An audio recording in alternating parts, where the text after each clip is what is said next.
All right, welcome to Halitics. I'm Hal Ginsberg. It is Wednesday, hump day. So glad to be talking today. I'm starting a little later. Well, yesterday we went at 2, today at 3, but normally I try to go at noon, at high noon, but, well, it's not always high noon. I guess it's high noon, not now because it's daylight savings time, so you spring forward. So really, high noon would be 1 p.m. would be high noon in the summer. It's 12. Well, if you're in the middle of a time zone, then there's all that issue. 240-242-5646. Hope you'll join me. Hey, if you watched the video yesterday with Arlen and you had any thoughts about it, I'd really love to talk to you about it. I know people have been, sort of trickling in to see it. And I thought it was a really good program. I didn't listen to much of it afterwards. Obviously, I listened to it while I was doing it. And I just, I hope I was fair to Arlen. I think I certainly was in terms of the time, but, in terms of just, showing real respect for his opinion and positions, because I do respect him greatly, and I do respect the positions he takes, even if I often disagree pretty strongly with him. I was taken by the question we asked today for today's program, and yeah, don't forget, click subscribe. Did I do the subscribe now? Yeah, there it is. So the position, the question I'm asking for today's program, I was really sort of taken by the question asked by Jen Perlman. She does a program called Generational Jen Change, and she ran for Congress, I think, a couple of times. She primaried Debbie Wasserman Schultz, did not, unfortunately, win. I really like Jen Perlman. I wish she had been able to defeat Wasserman Schultz, who's a terrible, problematic Democratic congresswoman from Florida. Perlman said that she questions whether there will be another Democratic president. And then she kind of hedged the way she said it. I was really like, come on, there's going to be another Democratic president. I mean, the party doesn't look good right now. I got to admit, I'm perfectly happy to say it. The party's not doing well. And there are very, very good reasons it's not doing well, and it doesn't deserve to do well, and it's a bad party. And the people who infested and infected, at least at the top, are bad people. Much like the Republicans. I mean, there's not a lot to choose. There's some differences, but in terms of their actual quality, pretty bad, pretty darn bad, both ends. But to say they're not going to win another election as to be the leader of the quote free world, although it seems less and less free, I was quite surprised to hear Jen Perlman say that. And again, she hedged it a little bit. She said, well, as currently constituted. So if they change, if they become what they claim to be but aren't, we all know they aren't a pro-worker party. If they become a pro-environment, a pro-peace party, she's saying they could win, but not until then. So we'll talk quite a bit about that take from a few days ago. A little bit later in the program, as I do when the Israeli genocide is going full bore, as it is now, I center the victims. Not because all genocides are created equal in my estimation, or as sitting here as an American or even as a Jew, but because we're fully complicit in this genocide. We're full partners in it. It's hard to look at other recent genocides and say the U.S. government, the U.S. citizenry, as a result of the actions of our president, is fully responsible. And obviously, Netanyahu's the one who's actually ordering the bombs to be dropped, and it's the U.S. It's the Israeli military that's doing it, not the U.S. But we've supplied the weapons. We're the ones who are handing them the bombs and the machine guns and all the weapons. So we're guilty. We're guilty. Yesterday, Israel kills 38 Palestinians in Gaza. And then there's a second headline there from Democracy Now! This is a Palestinian doctor. He's just being held in complete, isolation. Nobody can talk to him. Nobody can see him. This Abu Safia, because he spoke out against what Israel's doing. He reported on Israel's crimes, on Israel's atrocities. So now he is being held incommunicado. But just yesterday, 38 more Palestinians killed in Gaza by the Israeli military, which includes, as Democracy Now! Describes, a 5-year-old, a 6-month-old infant, 4 of their siblings and their mom. So that's what we're doing. That's what we're doing. I asked Arlen yesterday why there isn't more outrage, why this isn't exciting people to a greater degree, why there isn't more focus on what Israel is doing, not more outrage. And, he said, well, there's Ukraine. And obviously what's happening in Ukraine is nowhere near, nothing comparatively, nothing. It's not the same thing at all. Russia, by the way, I'm very, I wish Russia would reach some sort of peace deal with Ukraine. It appears now that Trump has leveraged the power of the presidency against his presidency, against Zelensky, to get Zelensky to the board, the talking, to the negotiating table. And maybe something will happen. Apparently there was a breakthrough in the sense that the two sides agreed not to target ships on the Black Sea.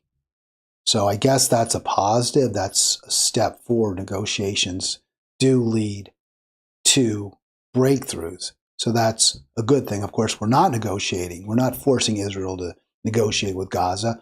Trump is green-lighting the massacres there. So what he's doing in Ukraine, which is good, is just the opposite of what he's doing in Gaza, which is horrific. And the Ukraine war, as terrible as it is, as wrong-headed as our involvement in it is, we didn't force, Russia was provoked, but we didn't force Russia to go in there. Russia's not committing genocide. Russia's doing bad things, very upsetting.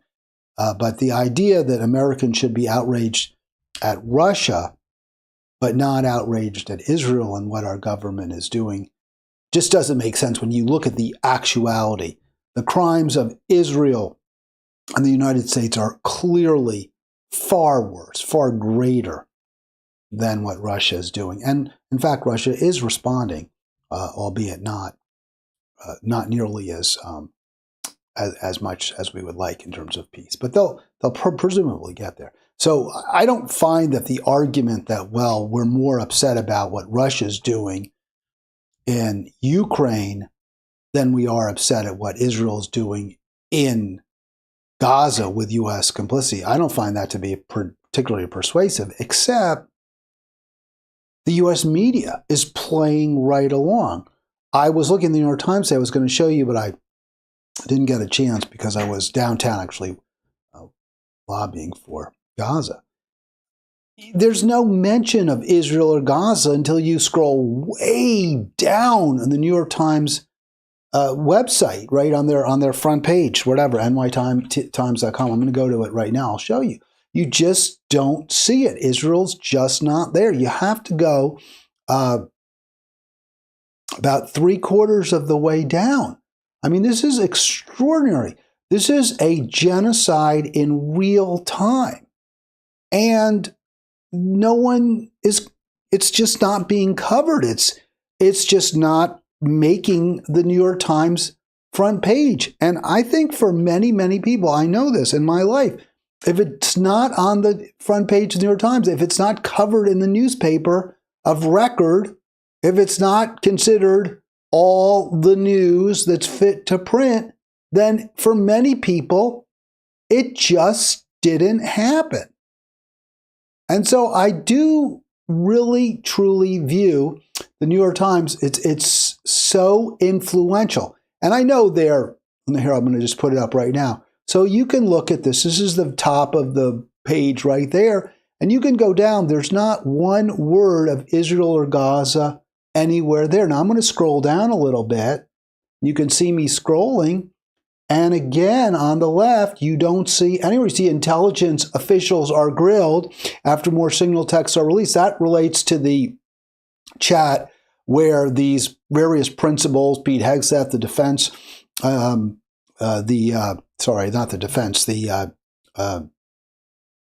secretary, is he the secretary of? Yeah, he's the secretary of defense. I know Rubio was on there. I don't know if Tulsi was, but a number of defense leaders in our country, in our government, were on this Signal chat, and they include this guy, Jeffrey Goldberg from the Atlantic. So that's getting an awful lot of attention. Obviously, they screwed up there.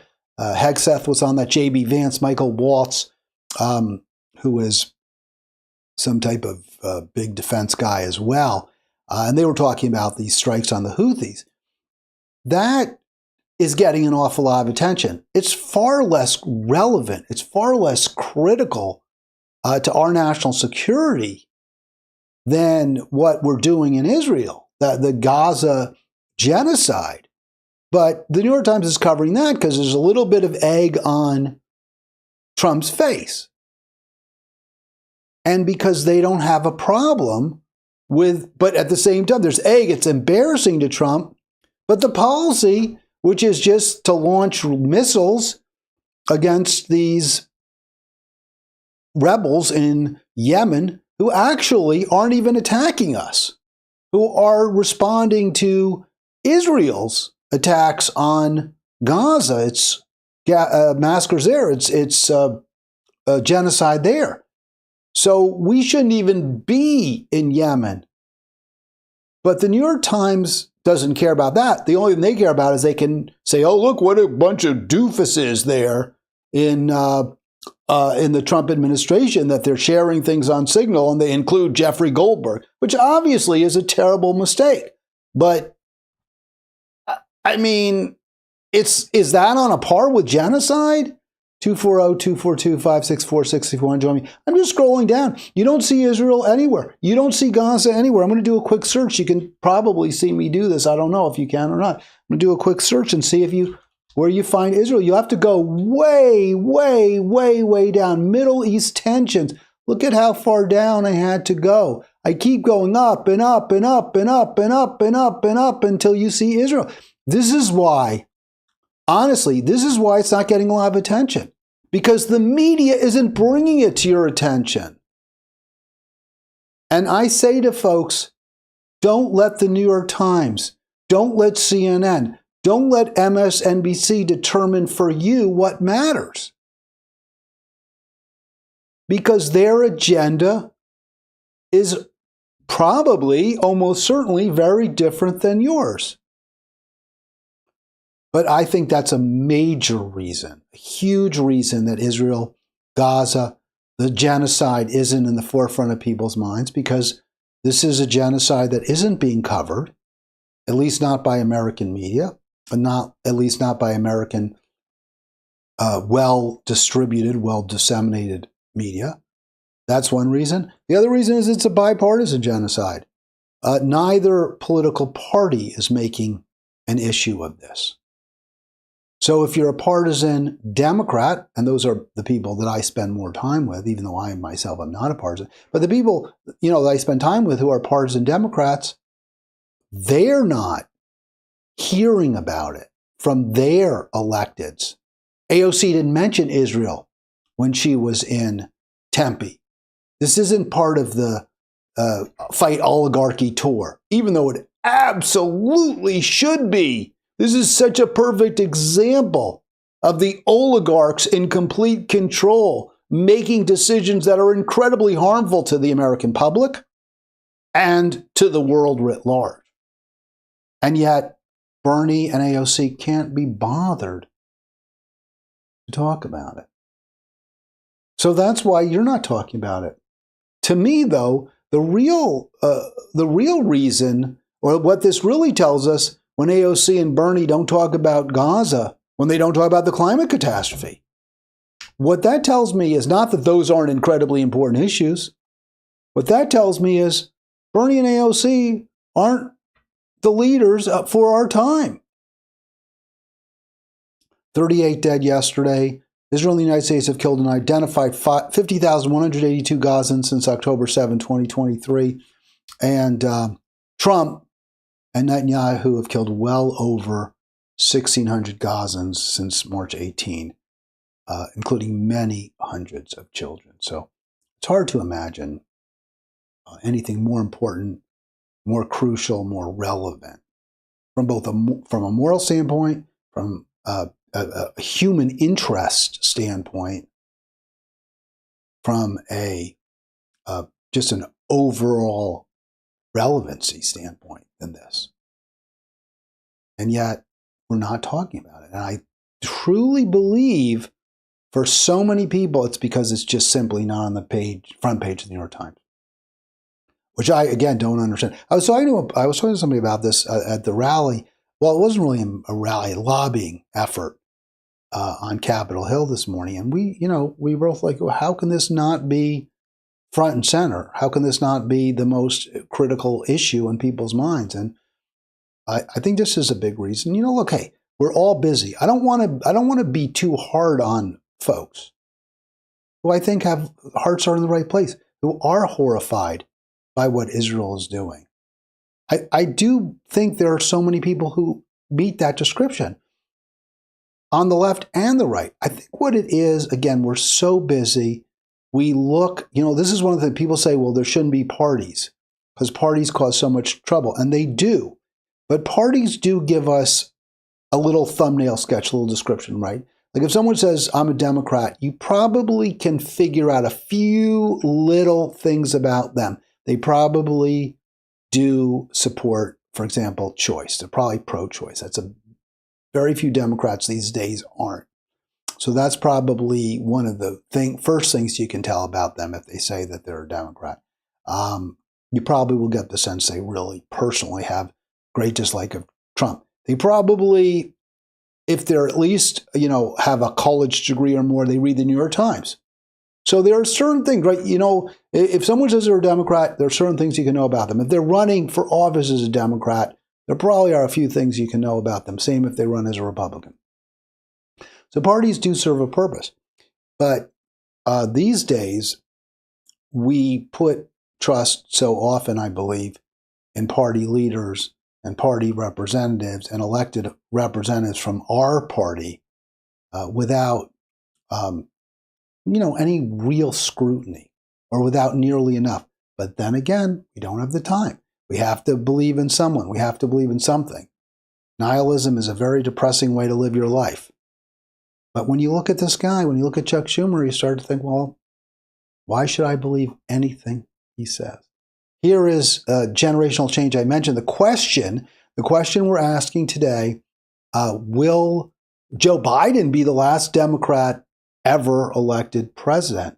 Right now, if you look at the numbers, if you look at the punditocracy, you could be forgiven for thinking the party is lying in its grave, and you might as well start throwing dirt over it. Yeah. Oh, yeah. Very inconvenient to have to bring up the past of things that the liberal class doesn't want you to talk about. Well, let's see what they have to say about this. Good morning. Welcome to Inside Politics Sunday. I'm Manu Raj. I want to just interrupt here. Now, this video by Jen Perlman was posted, I think, Sunday, this past Sunday. Maybe it was even Monday. So very recent. But the Inside Politics that they're playing was actually from a week ago. So I was like, this poll's a little bit old, but it's still relevant to today's Halitics because their take is fresh. Their take on what Manu Raju says is fresh. A brand new exclusive CNN poll that paints a brutal reality for Democrats as they struggle to mount a unified opposition to President Trump. Good luck Americans' with that. favorable views of the Democratic Party. So she says, good luck with that. I just want to interrupt. So he says that this is more of a more problems Democrats face as they're trying to present a united front against Trump. And at that point, Jen Perlman says, good luck with that. And she's obviously being very sarcastic and with good reason. There's no unification. Clearly, the party is, they're unified in one respect. They're not going to talk trash about each other. They're all going to circle the wagons and defend their enormous tent. Their tent that includes John Fetterman, who's 100% behind the genocide in Israel, by the Israeli genocide against Gaza, and people like AOC and Bernie, who at least have spoken out with some degree of sincerity, it appears, against it. You have a party that's members of the party, there's a Medicare for All caucus, right? Pramila Jayapal keeps introducing bills for Medicare for All. And then you've got leadership that's completely against Medicare for All, that will never, ever in a million years. Heck, the president just said he'd veto it if it was brought to his desk. This is a party that includes people like AOC, who proudly boasts that she takes no PAC money, and her leader in Congress takes millions and millions from APAC and many other PACs. So this is a party that can't agree on anything, and yet at the same time will never criticize each other, although they will stop AOC from becoming a ranking Democrat on the House Oversight Committee. All right, let's play a little bit more from this clip from Generational Change. At a record low, just 29%. It's compared to 36% for Republicans. It is the lowest ever recorded for Democrats in CNN polling going back more than 30 years. And yet, and again, this is where it fascinates me that I seem to be pointing this out to people when I am so mathematically challenged. People seem surprised when I say, yeah, we've seen our last national Democratic president from this party. They're bleeding numbers. They cannot. How are they going to have more numbers to get more votes if they have less people? That, like, I don't understand how. So she's right. I mean, the party is losing members. The party is, well underwater. Even Democrats themselves don't agree with the direction of the party. 29% approval. So she's saying that's the last national Democratic president we're going to see. Seems ridiculous. I mean, I heard that, I was like, wow. Later on in the podcast, she pulls back a little and she says, well, I mean, as a neoliberal, neocon party, a party that stands for for-profit health care, that stands for the weapons manufacturers, that party isn't going to get a president elected. And again, I understand the reasoning. I understand you're looking at numbers, data. But the thing is, that data can shift so quickly. Right now, Trump is not.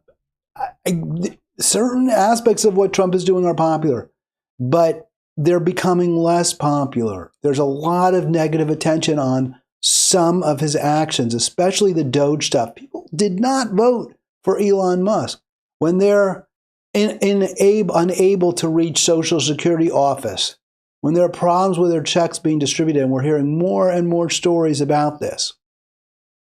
Well, I was watching one of those like 60-second reels, and there was a call to a national political show, and a guy says, my insulin charge at CVS went up from like $6 to $80. And I believe him. I mean, that's not supposed to have happened. There's nothing Trump could have done that would authorize insulin manufacturers or insulin distributors to jack up the rate at CVS, or for CVS to do that. But there may have been some sort of a glitch. There's no question that this administration isn't concerned about consumers or the prices they pay. So they're, the party is unpopular, Democrats as unpopular as they are. All they have to do is be less unpopular than the current president, right? Than the administration that they're challenging, or that is they're running against, or that is their opponent, the party that there's an opponent. So we've seen this over and over again. The problem you should think about, though, if you're a Democrat, is why would I want to support this party? How will their policies make life better for me? Is it enough to just not be Trump? Apparently it is. And you could say, well, Trump is so awful that, I'll vote for the Democrat. But what do you get that's better? You had genocide under Harris. Now you have genocide under Trump. You had a government that was corrupt. You had a government with handouts. You had a government where billionaires were making policy under Biden Harris. And that's what you have under Trump. You had a call for a wall to be built under Trump, and then under Harris, and then now under Trump. You have under Trump record-breaking drilling in the Arctic, in terms of oil production. And now you have under Biden record oil production. So you can say, well, Trump is so bad, I'm going to do everything possible to defeat him or to defeat his party, assuming he doesn't run again, assuming there's another election. I'll do everything I can to defeat his party, and you might succeed. But are you going to get something better for yourself? Are you going to get a better, or are you just setting yourself up for more treadmill action, more Democrat, Republican, Republican, which has not worked out? I was on Capitol Hill. I try to, walk the walk, not just talk the talk. And here we are delivering a faux check. This was a little bit of performance art. This is our little group here. A few people, not all of them, of course, and I'm not going to show the video at this point, but our Code Pink group, and we're delivering a little check, a mock check to Hakeem Jeffries to thank him for his support for Israel, his unwavering support for Israel. This is an AIPAC check, and obviously AIPAC doesn't necessarily write the checks, but they have lots of donors and members and allies and affiliates, and they are handing the green out to politicians that do their bidding. And, I just wrote over it because it was a little hard to read, but they're Hakeem Jeffries, $1.635 million, 617. And I think that's since he took office, but the numbers have gone way up in recent years for Jeffries because he's the minority leader. And again, I note this guy, he's taken delegations to Israel. He has never blinked at requests for aid to Israel. I would note that the new progressive darling, the champion of the left, AOC, supports him to be the leader of the House. She's not said she's going to challenge him. She hasn't taken issue with his policies. The fact that he won't schedule a vote for Medicare for all, but moves right to the top of the line any request for military support, military aid. She hasn't said word one about that. So I don't get the idea that she's some kind of a leader of the vanguard of the left.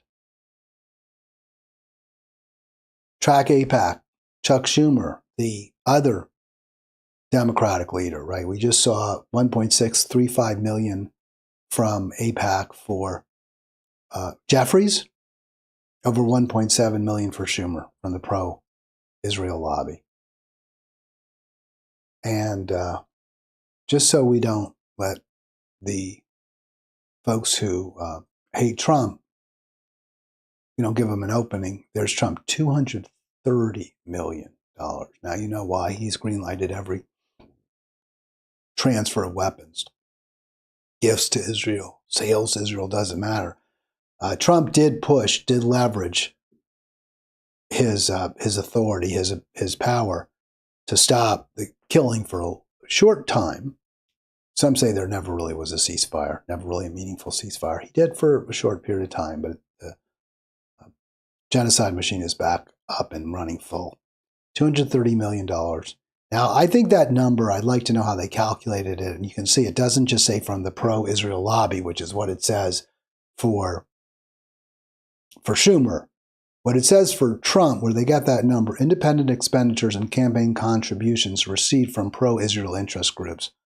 And I think, and I'm not certain about this, but hundreds of millions of that probably are from Miriam Adelson, Sheldon Adelson, the casino magnate's widow, who adopted Trump as her mascot, right? Her candidate.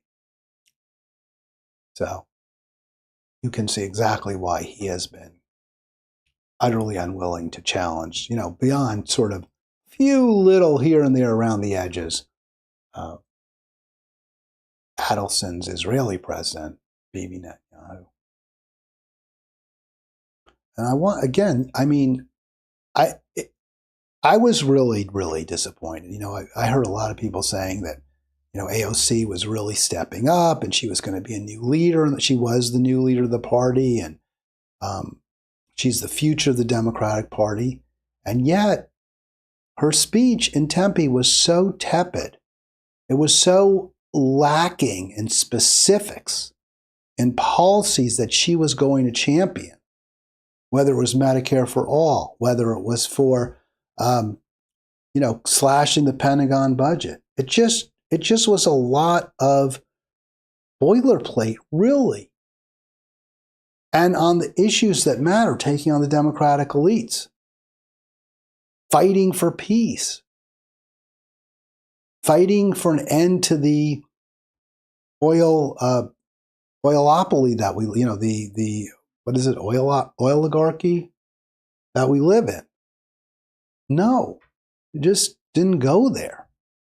So I'm not optimistic.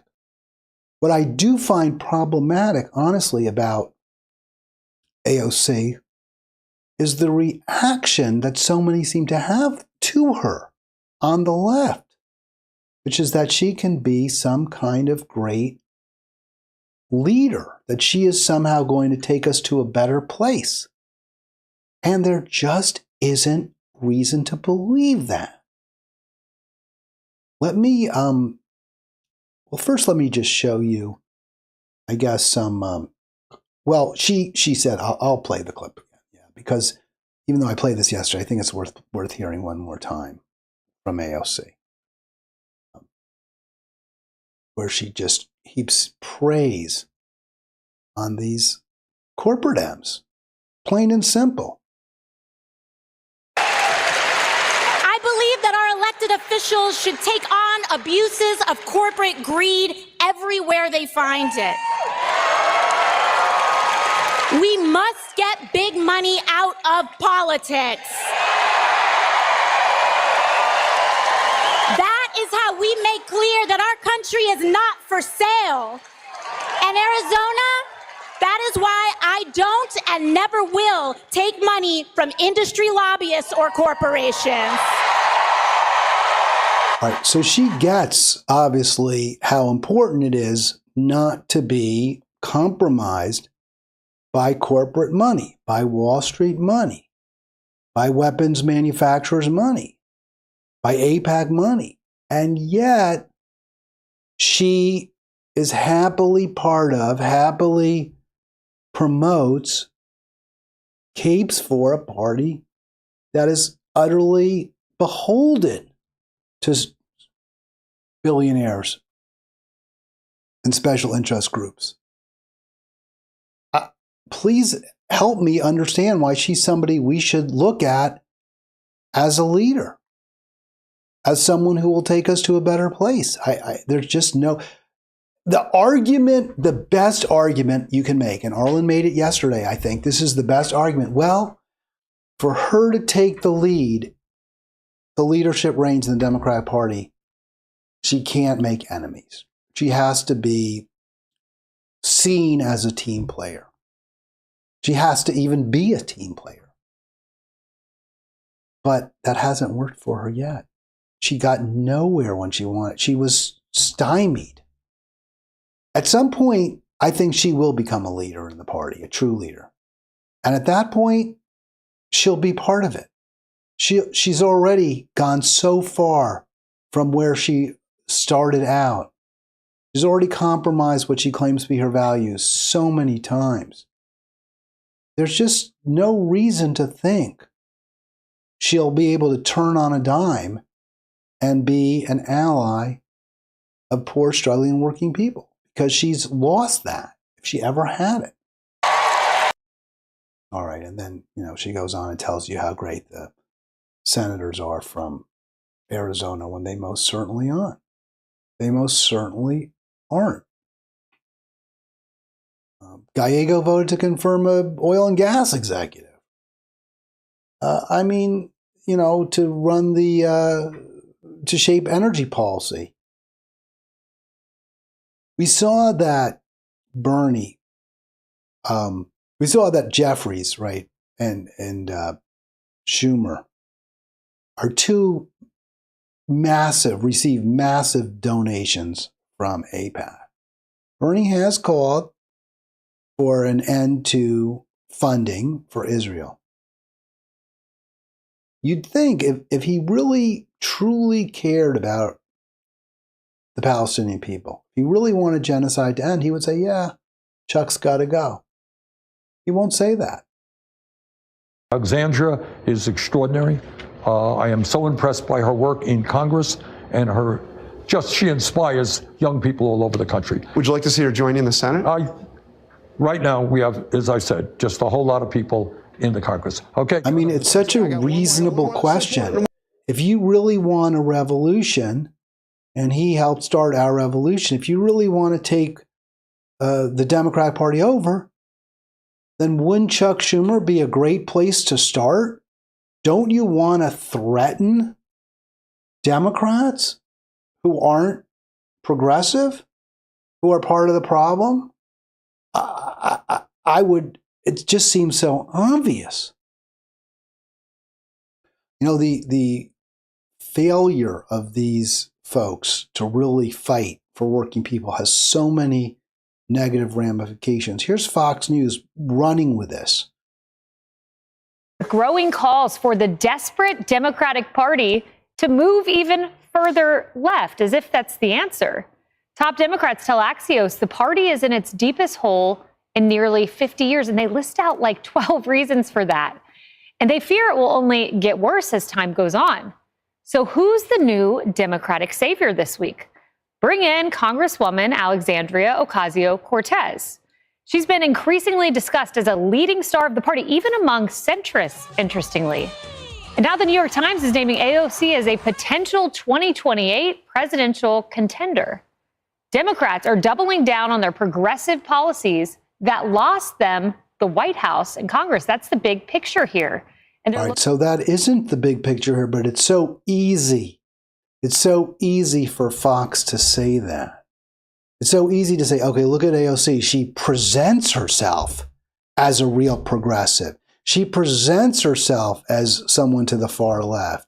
She certainly does talk a lot about identity politics, which the right will always conflate. Identity politics, trans rights, issues, reparations. They are always going to call that leftist. But the true leftist policies that the Democratic Party should be championing are nowhere to be found. Peace, true economic justice for all working people, for all Americans, Medicare for all. Those are identity blind policies. But you don't hear AOC talk about those. You don't hear Bernie talking about that much anymore. So what Fox News can do is what it did so successfully against Kamala Harris. Even though Harris's economic policies probably in a lot of ways are closer to those of Fox News than even Trump's. They could say, hey, she's this raging lefty because of some issue involving trans prisoners who might get some kind of treatment or counseling while in jail. So like that affects like 1 out of 10,000 prisoners. But we're gonna make a big deal about that. But the reason they can do it is because AOC and the Democrats who are putatively on the left don't center every single day the economic challenges facing working people. Even when AOC did speak about how she knows what it's like for working people, she presented it as though it was an identity issue. I'm working class, therefore I get where you're coming from. Not, I'm a human being. I can imagine it must really suck not to have health care. I want everyone to have enough. That's what justice is all about.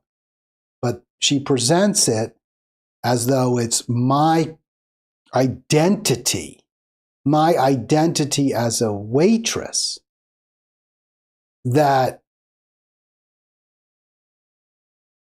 authorizes me, that qualifies me to talk on your behalf, not my desire for everyone to have a decent quality of life, not my desire to make sure that everyone who's poor, struggling, working class is taken care of at the cost of the billionaire elites. But she doesn't say that. So it's very easy for Fox News to diminish AOC. And they're right. I mean, the left has been discredited. Certainly the Democratic Party has been discredited. And only through pretty much full-throated, laser-focused discussion of economic issues can the Democratic Party recover. That's sort of what Jen Perlman was saying. She was saying, no, Democrats may get elected, but only if the party changes. On the other hand, all people need to do to vote Democratic is hate Republicans more, and that could very easily happen. My peeps, the people I've organized with, worked with, they do love AOC. They love their AOC. They think she's just the greatest thing ever. And I saw this on Facebook. I just wanted to share this because this spoke to me much as the Jen Perlman statement that there'll never be another Democratic president spoke to me. That, it just jumped out at me. So this was posted on Facebook page.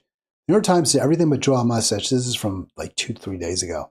Did everything but draw a mustache on AOC's face day. They made sure the flags appear to be coming out of her head like horns or a clown hat. I'll show you the picture. Good news is that it means that corporate Dems are intimidated by the intergenerational crowds in these swing states, right? And I read that New York Times article. It was actually quite favorable towards AOC, as Fox News points out. Even the New York Times is kind of feeling the AOC. And you know why? Because they don't view her as a threat. AOC is now a win-win for the Democrats. She's perceived and associated, Democratic elites, the billionaire class. She's a win-win. She's perceived as hard left, which makes her unlikely to be a national leader. If anything, if she becomes a leader of the Democrat Party, she will likely marginalize it. It will likely become even more of a minority, more of a coastal elite party, almost certainly. If she, by the way, this is the picture she's saying, oh, look at those flags over AOC's head. They make her look bad. I don't see that. I don't think that's a bad picture of her at all. I don't think it makes her look bad. But the argument is, well, the point I'm making is this. If she does kind of take over as a Democratic leader, she, will in some ways make the party even more that of coastal elites. She's already made it clear she's not going to challenge the donors, the donor class that the Democrats rely on for their golden parachutes, for their reelection campaign war chests, for jobs for their kids. She's not going to go after that. She'll brag about how she doesn't take their money, but she won't say to anyone else, you shouldn't take it, or I'm going to go after you for taking their money. So she's not going to upset the apple cart. She'll probably lose, which is just fine and dandy with Democratic elites. They're making out like bandits with Trump as president. And if she wins, that's okay too, because she's not going to govern from the left. So she's now a win-win for them. That's why they're letting her kind of become a leader, a putative, a de facto, but not ever a real leader of the party. If that's what you want, if you think that will bring about the change we so desperately need as we confront such remarkably serious threats, and it really is about as serious as it's ever been for human beings. I don't think we've ever seen this kind of. And people always say, "Oh," and in a way, because of the way history progresses, you can make the argument that it's always going to be more serious as time goes on, because human action creates more and more instability, because we create more and more war devastation. We've done, we're doing ever greater damage. The economic, let me say it this way, the environmental collapse is closer now than it ever has been. And it will become even closer next year and closer the year after that. Because as the human population on the planet increases, as we consume more and more, we're going to do more damage to the environment. Now, can we change that? Can we get a grapple on it? I don't think so. I don't think that's likely to happen. But maybe it will. So the argument is it's always going to get worse. I say, well, now we're facing the most serious existential crises we've ever faced. It's true. But you could say, I don't know if it's true, that after World War II or during World War II, we were closer to doomsday. During the Cold War, we were closer to doomsday than we were afterwards. I don't know if that's true. But when you factor in ecological collapse, when you look at the potential for global war conflict, we are in the most fraught times ever. And a Democratic Party that isn't prepared to renounce the billionaires, that isn't prepared to embrace fully workers, cannot lead us to a better place. They cannot save us. All right, I will be back tomorrow. It will be a Thursday Halitics, and I thank you for your time. I do hope you will subscribe if you haven't yet done so. I hope you will click like if you haven't yet done so. I hope you will comment if you haven't yet done so.